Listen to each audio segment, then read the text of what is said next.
Of all the sitcoms out there, none of them have resonated with me in the way that Community did during its run. What started as a fairly standard network comedy quickly grew into one of the most nuanced and interesting explorations of genre filmmaking I've ever seen. While few and far between, these genre episodes would define the series. There's a magical atmosphere to these episodes, where Greendale becomes this large playground for our cast to get lost in and have fun. Not only were these episodes a chance for our leads to roleplay as their idols, but it would also be a chance for the creative team to play in the genre territory they loved so dearly. For example, during Season 2's Paintball episodes, executive producers Anthony and Joe Russo honed in on their action filmmaking skills, only to master them with their Captain America sequels. While I think the show has more to offer than love letters to genre filmmaking, the show is at its best when its genre elements worked harmoniously with its characters in comedy, and nowhere is that more evident than in Season 3's Remedial Chaos Theory. Okay.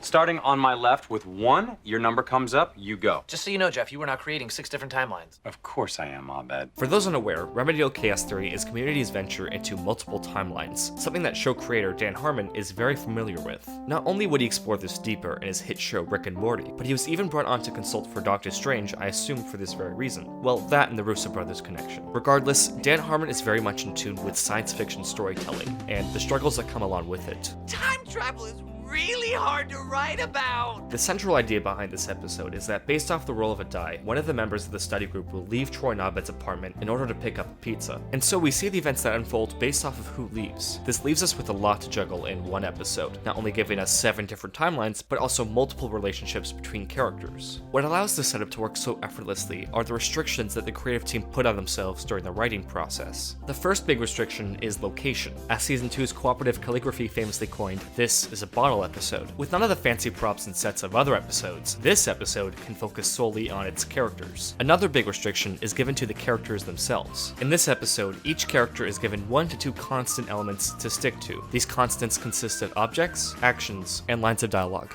Did you guys know I had sex with Eartha Kitt in an airplane bathroom? These constants become the base of the episode, with every joke and character moment stemming from their existence. All of Shirley's conflicts, for instance, stem from her pies, not because of her baking, but because of what her baking represents for her place in the group. You're not allowed to have baking things as an identity. The same could be applied to Pierce's Norwegian troll doll, which is a personification of his jealousy for Troy Nobed's friendship. This episode keeps referring back to these elements to explore their dynamics, and so we see things happen again, and again, and again. Nearly every detail is repeated in one way or another. There are obvious repetitions, like whenever Abed says, I wonder what happened in those other timelines. and there are less obvious ones, like this musical cue. You're really cool, Britta.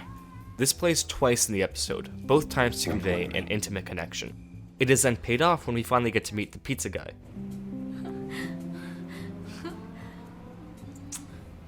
This is one thing that the episode does extraordinarily well, building on jokes and elements established in previous timelines. For example, the episode takes a moment like this. Excuse me for being the only married woman in a group full of horny toads who sit around all night just making googly eyes at each other. Googly eyes?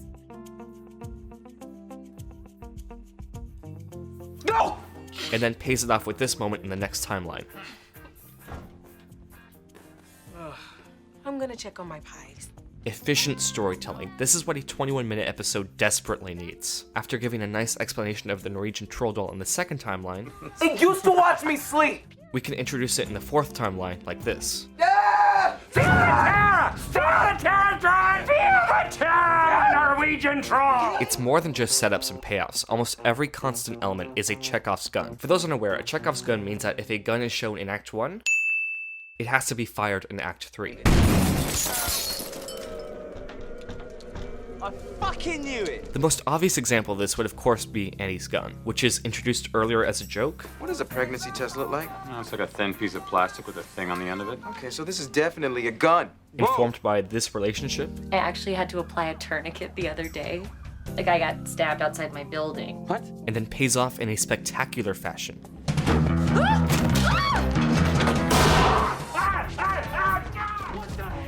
This gunshot is just one of many payoffs in this domino effect of bad events that occurred during this episode's comedic highlight, the darkest timeline.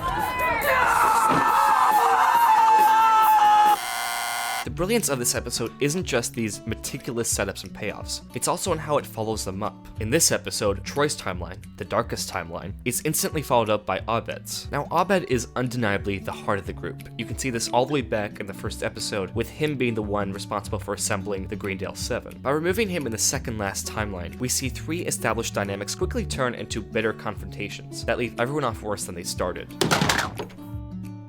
This timeline, more than any, underlines the message of the entire episode, which is the importance of each member to the study group. It emphasizes this not with their interactions, but with their absence, showing the effect they have on the group when they're not there. This message is extremely applicable to Community, not only because of the show's premise, but also the behind-the-scenes drama. This is a show that's had to make do without many key players, with many cast members leaving in later seasons, and even show creator Dan Harden being fired before the 4th season only to be brought back before the 5th. However, it's not about who you have on set, it's about what you let them do. And this episode, more than any other, illustrates the endless possibilities that can happen when we're allowed to have fun.